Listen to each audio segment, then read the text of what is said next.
Hey guys, welcome to another video. Josh here. Today we'll be going through a tier list of all the products Apple released in 2024.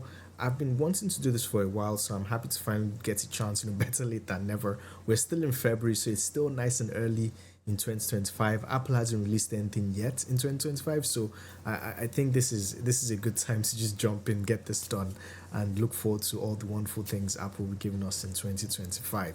So without any further ado, let's jump right in. So as you can see, I've got 4 tiers in here. S tier for Steve will be proud.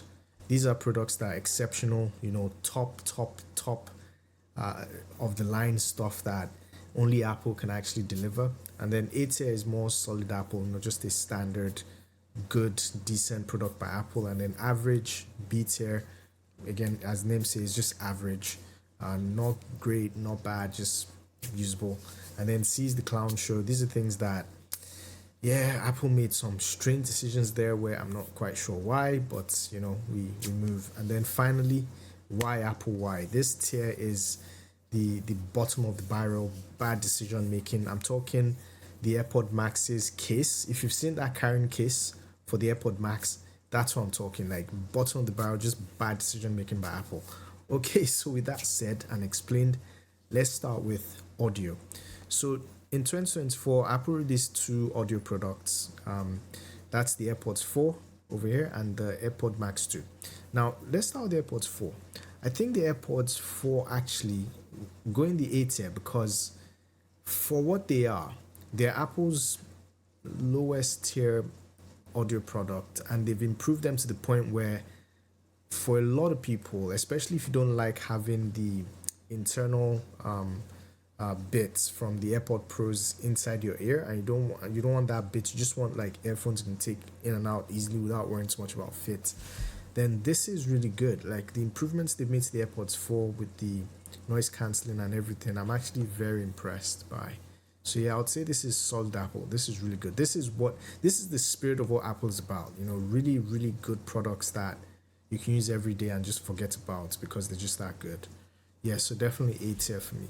Now the next one, unfortunately, the AirPod Max 2, that goes in the why Apple why category. I cannot for the life of me understand why Apple released this thing.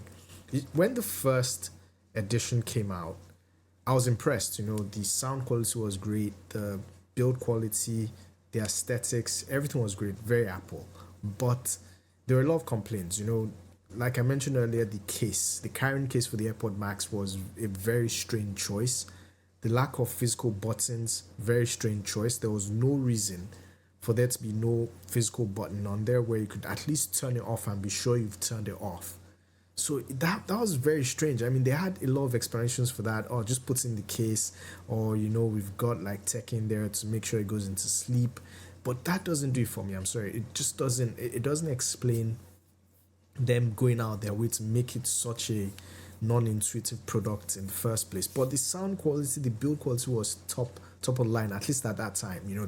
The other headphones that have come out now that are technically better, but this was top of the line for its time, so fair enough, right?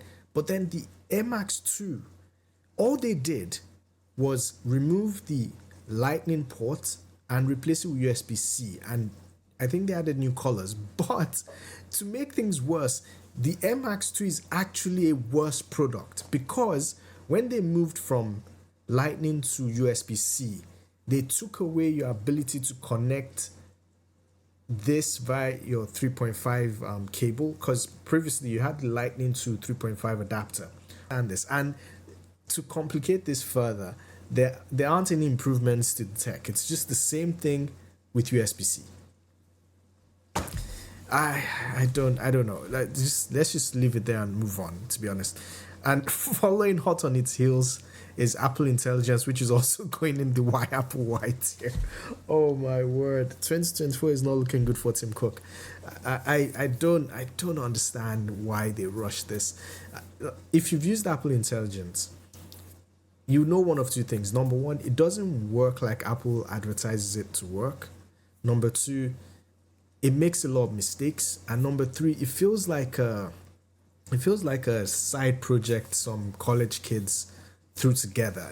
This is not befitting of $1 trillion company. I'm sorry, they really dropped the ball on this one. I think if I was Apple, what I'll do is I would cancel the rollout, because I don't believe it's rolled out to everybody yet. I might be wrong, but I know it was, they staggered the rollout. They started with the beta in some countries, so the US and then the UK and some parts of Europe, and then they rolled out to other people gradually. I would actually stop the rollout, stop talking about it entirely, scale it back, and then go work on it properly, then bring it back in like a couple of years, because this is dead on arrival. It doesn't do anything it's supposed to do.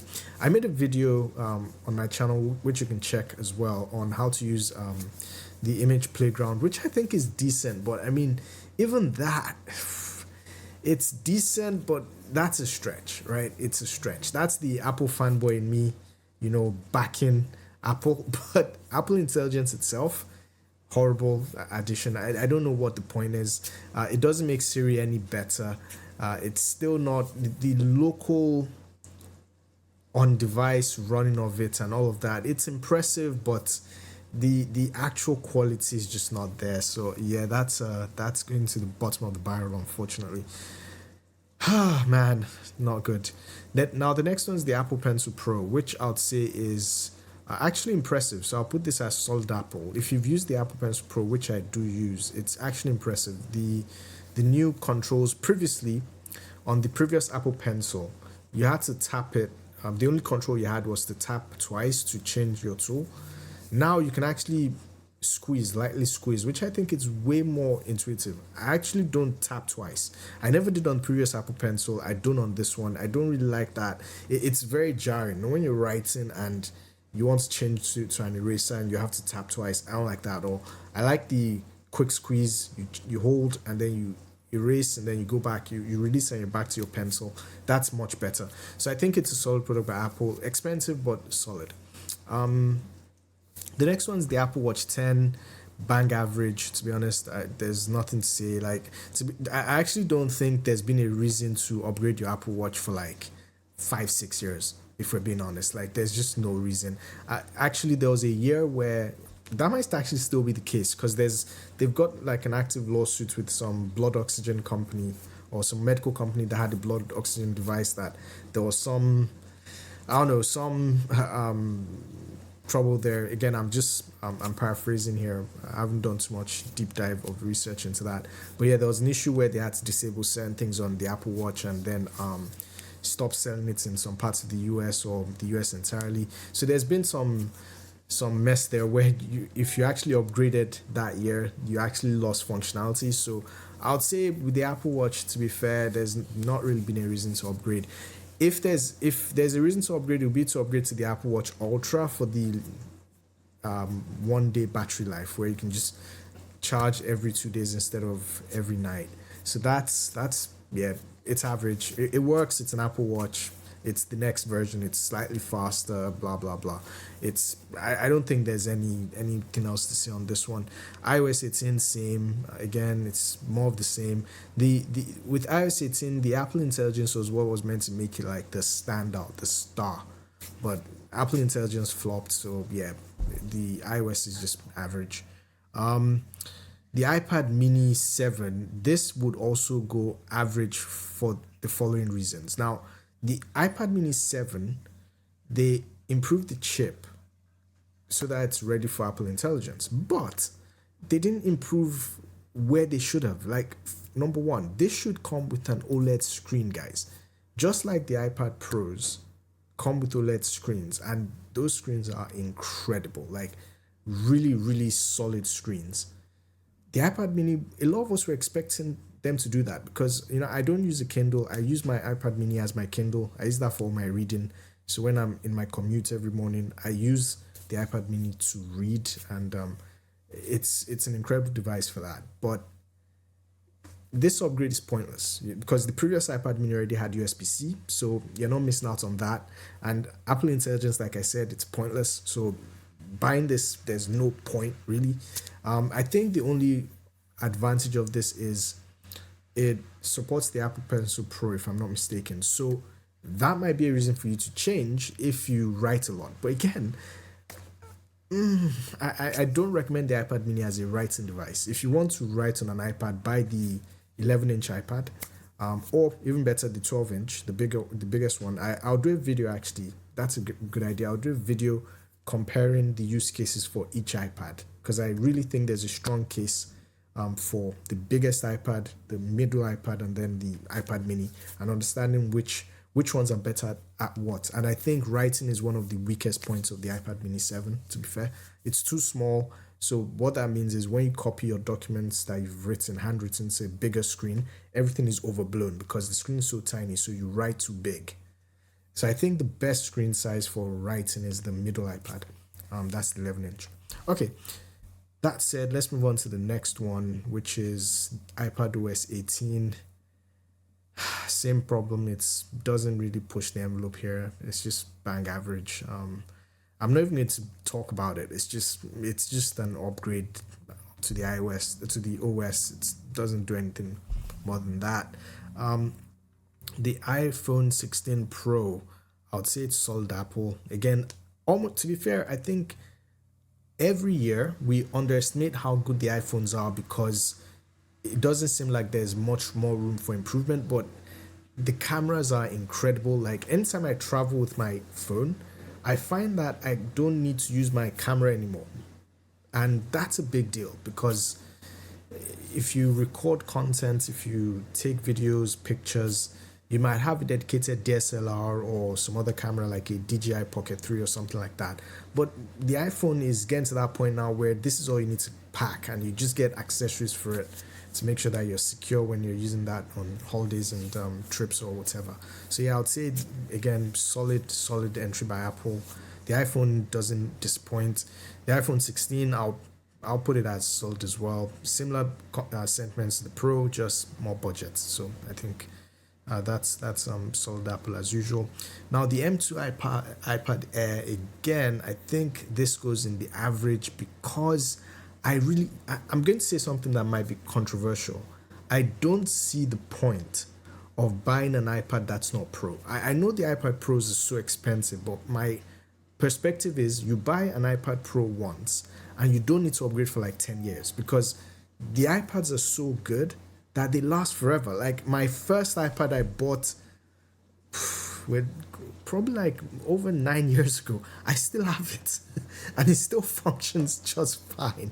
So like iPads are one of those devices where you buy them once and you only need to buy them once. They're that good. So because of that, I would say if you're buying an iPad, buy the best one you can and just keep it, because to be honest, they're not, it's already maxed out. This is the form factor and everything is as perfect as it will get.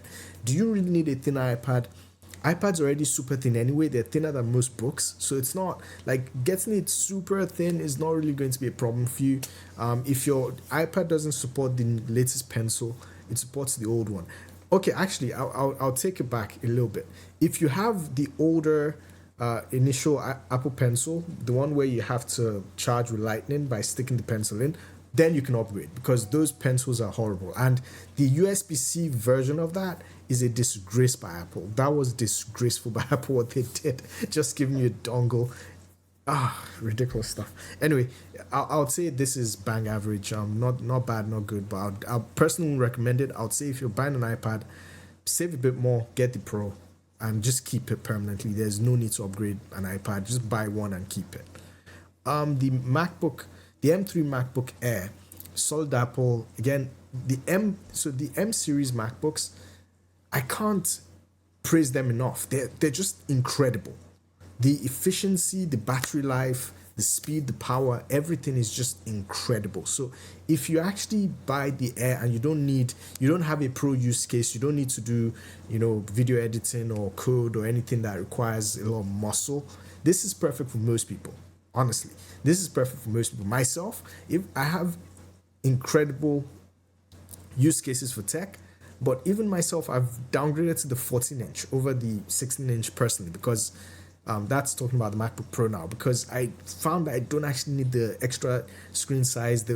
Ever since Apple stopped making the 16-inch more powerful, because now you can configure the 14-inch with the same exact configurations as 16-inch MacBook Pros, so there's really no real use case for me to go with the 16-inch. It's just bigger, it's bulkier. I'm going to connect it to my monitor anyway, so I don't really miss out on the screen size. And when I'm traveling, so I'm not really caring much. It's either I have an additional portable screen or something else. So it's not. I don't think. Yeah, we've gotten to that point now where the chips are so efficient that they can put them in smaller form factors, and that's great. So the MacBook Air, solid Apple, again, as usual, solid Apple. The iMac, I'm going to put in clown show. I know lots of people like this device, but for me, this is one of the more questionable decisions by Apple because they've discontinued the 27-inch iMac, they've discontinued the iMac Pro, and they've kept this basic bottom of the barrel 24-inch iMac, and they keep giving it goofy colors. And I can't understand why. I don't understand who this product is for. Let me explain, right? So think about this. You want a computer, you want something that's all in one, and you just get your keyboard and your mouse and you're good to go. Fine. But is there really a strong case for this over just getting like a cheap Mac Mini and getting a cheap screen? Like, is there really a use case for the iMac over that? Because if the iMac M4 was more powerful, like let's say it was the iMac M4 Pro, and you could spec it to have the Max chip or the Ultra chip and all of that, then fine, because then the shelf life is longer. You can get a bigger screen size with it, maybe 32 inches or 27 inches. Perfect. And then I'll be happier with that. But in this form factor, it's too limiting. It doesn't have enough ports. I don't understand what Apple was thinking. Maybe this is more for like receptionists and you just put in your front office in your office, or if you have like a guest room in your house or an Airbnb or something, you just have that there, fine. But again, if you're doing that, just get an iMac with a regular monitor. Like that would be much cheaper and better. This is a strange one from Apple, so it goes in the clown show. Now the M4 iPad Pro, that will be our first S-tier device. This thing is a game changer. I think if you buy this M4 iPad Pro, I would say you won't need another iPad for at least 10 years. At least. Like, this iPad finally ticks all the boxes for me. So number one, it's powerful and fast. Like, this M4 iPad is fast enough, it's powerful enough to run macOS. Bear that in mind. So this is something that it's got serious computing power that the OS can't even fully tap into. Right? Number one. Number two, it's super thin. This is the thinnest iPad Apple has ever made. It's super thin, so like you won't ever have a problem with portability or carrying it around or holding it for long hours or whatever. And you can get in the 11-inch or in the 12-inch. And like I said, I'll have a separate video comparing the different sizes of iPads and explaining which is better at different things. So yeah, and finally and most importantly, and one of the things that I hated from previous iPads and Apple has finally brought over is it has an OLED screen. And Apple, of course, in their usual way, they've iterated on that, and they've done this like super cool tech where they've gone like dual OLEDs, and they've done a lot of magic with it, and yeah, it looks incredible. I've seen them. I use one. It's 10 out of 10. Incredible device for viewing content, for writing, productivity. 10 out of 10. I have no complaints. Obviously, it supports the Apple Pencil Pro. Again, no complaints. 10 out of 10 device. And again, because of how powerful it is, you can connect it to a monitor and use that full screen and actually work like you're working on a computer. So it's an incredible 10 out of 10 device. I can't praise it enough. Now, the second S-tier device is the M4 Mac Mini. I wish I had like an S Plus device. I would say this M4 Mac Mini is easily the best thing Apple has released in the last 10 years. Yeah, I'll stand by that. I would say this is the best thing Apple has released in 10 years. That's not an easy task. Like, when I heard the Mac Mini was going to get upgraded, I was excited because I heard it was going to be super small, the size of an Apple TV, it was going to be this and that. But I didn't think Apple was going to make it, especially the base version, such top tier value. Like, the value is incredible. The M4 chip is so fast, it's so good, works incredibly well, and the size, there's basically no footprint. It's so tiny, so small. This is, I mean, if you're looking for a computer in 2025 and you need something that's, cheap, powerful, this is what you want. Just buy it. Like, it's got all the ports you need. If you get the Pro or Max, no, I don't think it's got Max yet, but I'll need to check on it. But I think Pro. If you get the Pro chip, and of course, probably eventually they're going to iterate on that and put in the Max, maybe for M5 or something, you get Thunderbolt 5 at the back, with the ports at the back, which is incredible. So that's even more future proofing as well. So I think this is the best thing Apple has released in like a long time. Super, super good value. I'm so impressed by this as well. Really good. So yeah, and you can buy multiple ones. So if you work with AI models, LLMs, and all that, and you like to do your own fancy like local stuff, this is your best friend. This is literally your best friend. So yeah, incredible stuff. The M4 MacBook Pro, also S tier, again for the same reasons. Because now Apple has allowed configurations to be the same across the 14-inch and the 16-inch. So if you want a smaller computer without losing any power, you go for the 14-inch M4 MacBook Pro. You get the Max chip in there, 10 out of 10. I mean, the screen is incredible, the size, the feel. It's a MacBook Pro. Like, they're still the best computers you could buy, period. They've been the best computers you could buy, or specifically the best laptops you could buy for like a long time. I don't see that changing. I don't see anyone competing with Apple in this space yet. So it's kind of funny. The three categories that I don't think Apple has any competition in, the tablet, the mini computer, and the laptop, are all S tier products. So yeah, 10 out of 10. I don't know what else to say. It's an incredible product. The macOS Sequoia, again, average. As far as macOS releases go, this wasn't really special. It was just kind of meh. I was just like, yeah, it's another upgrade. Like, to be honest, for the past few years, I can barely see a difference between macOS upgrades, right? So if I'm using my computer, I can't tell if it's Sequoia, if it's Sonoma, if it's something else. They're all just very samey. So yeah, this is more of the same, to be honest. It's just average. Nothing bad, nothing good. Now, let's talk the most controversial Apple product in 2024 and possibly for a while, the Vision Pro. Now, people who know me personally know how much I've been raving about this thing, but I know a lot of people think it flopped. But I'm going to put my neck out there and put this in the S tier. Steve will be proud of this. This, guys, is the future. I know it's expensive, but hear me out. I don't think it's actually as expensive in terms of value as people think it is. This Vision Pro, it's about as expensive as a spec'd out MacBook Pro, right?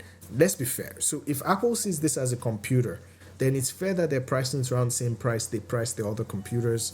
Given it's a first-gen product, they're still sort of figuring out where it's going to sit and how it's going to like function in the ecosystem. So I'll give them that on pricing. But again, I also take the point that it's expensive for a lot of people. That's fair. Like, it's a lot of money, so it doesn't. I'm not going to act like it's cheap. It's not. It's expensive. However, in terms of value and how it works, this thing works brilliantly. Like, if you've ever used any VR headset, you're not ready for this, because this takes it to a new level. The resolution is much higher. The tracking is so much better. Like, the tech, it feels like you're wearing something from the future. It's very strange. And I'll advise you, if you have an Apple store near you, to go into the Apple store and just have a free demo. They give free demos of the Vision Pro. You don't have to buy it. Just check it and try it for yourself and see what I'm saying. Like, watching TV on this thing is next level. Consuming content is next level on this thing. It's incredible. There's some games on it, and there are rumors that PS5 and all these other platforms are going to make their things available on here as well.